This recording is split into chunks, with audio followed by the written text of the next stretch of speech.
Who has never been amazed by the complexity of our brain, its rapidity, its power of calculation, its storage capacity? If you think about it, it will make you dizzy. And yet our brain is only a great machine to calculate, save, store and retrieve information. Nothing more. Above, inside or outside, our mind takes control of our brain. But normally, we should be the one to control it.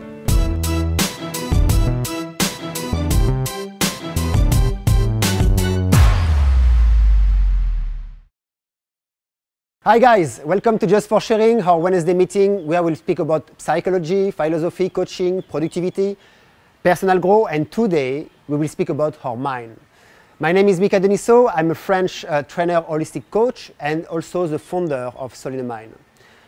So despite of all the astronomical power of our brain, which is contained in a volume of about 1,400 centimeters cubed, which represents this pretty much, we often feel that we are completely overwhelmed by its functioning. And we live our life as if it was a pilot, but it's only a machine to calculate, save, store, and retrieve the information. I remember during a seminar of self-mastery, it's a seminar of 3 days that I did in Bali in January 2017. I played with a student and typed in on the top of my head saying the mind. Whenever they had illusory ideas, or when they confounded circumstances and perceptions, or where they blame or underestimate themselves, but also when they were firmly convinced of their ideas.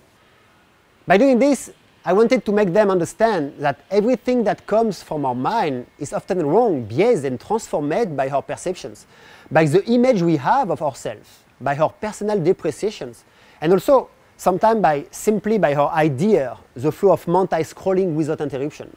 The trap is that we prefer to listen to our mind rather than look at reality as it really is. We spend, we spend 3 days of happiness, joy, strong emotion, and deep work. It was, I will say, really a great group. But back to our brain.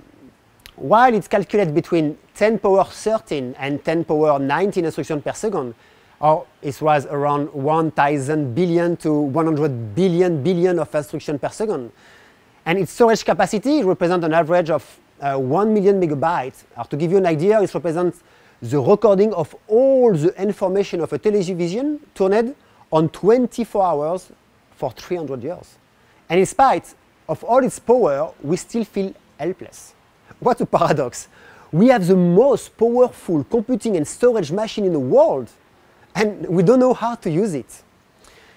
So let's try to bring down the myth of our mind and take back, I will say, the place that belongs to us by assigning the mind place. In other words, the vehicle is the mind, and we are the driver, not the other way around. So those of you who have already practiced the Anapanasati meditation will quickly understand what I am talking about. So for the other one, I will explain simply and quickly until only the 3 steps only. There is 4 steps in Anapanasati.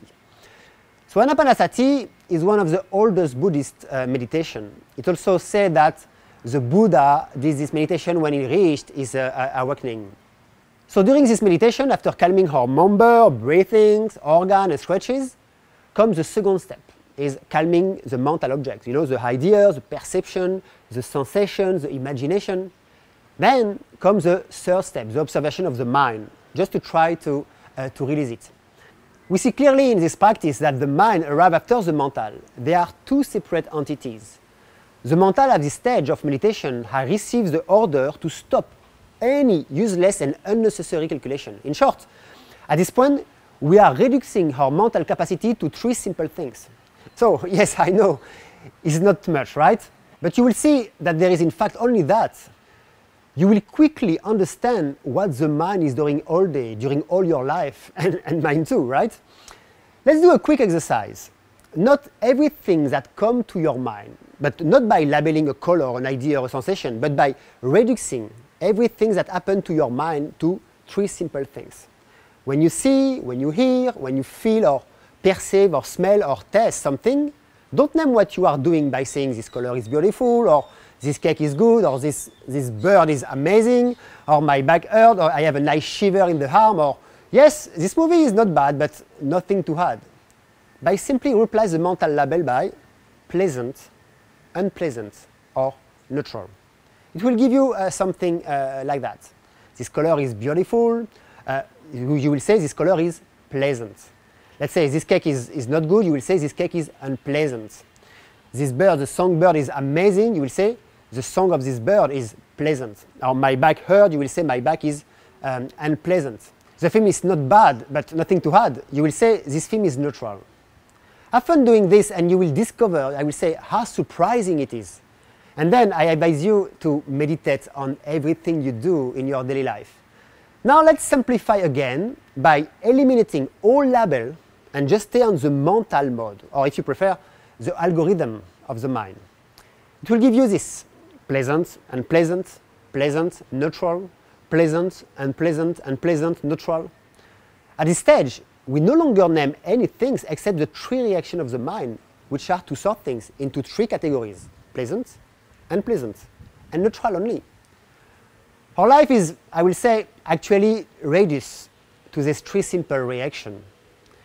And also our action and our choices are subordinate to these three impulses. It's certain that the complexity of our brain or the Western ideologies that we had in mind suddenly become less brilliant, right? Our brain goes very fast for sure, but at the same time, our brain swings only on three impulses of information sent by our mind. But if you look carefully, all our choices of action are subordinated to these three mental instincts. And depending on the chosen label, pleasant, unpleasant, or neutral, the action and choices you are going to put in place will be the result. So I will say this discovery is not new, as it is stipulated in a Buddhist book called the Vishuddhimagga, you know, the path of the purification. And this mental understanding that at least from 2,400 years, maybe more, yeah? But by pushing our brain to store and calculate faster each day, we lose the essential, the simplicity of the mind, and therefore the simplicity of life. So, to conclude, think differently. Change your vision of yourself and change your worldview, and your whole life will be transformed. We are all masters of our destiny, and for that, we just have to take our place. Our mind is the vehicle, and we are the driver, not the other way around. So guys, if this video inspires you, please like, share, and comment it. And if you want to continue to receive notification when we release a new video, just subscribe to this channel. Also, you will find below the link to the script of this video. So thank you for your time. Talk to you soon to continue to learn, grow, and share together.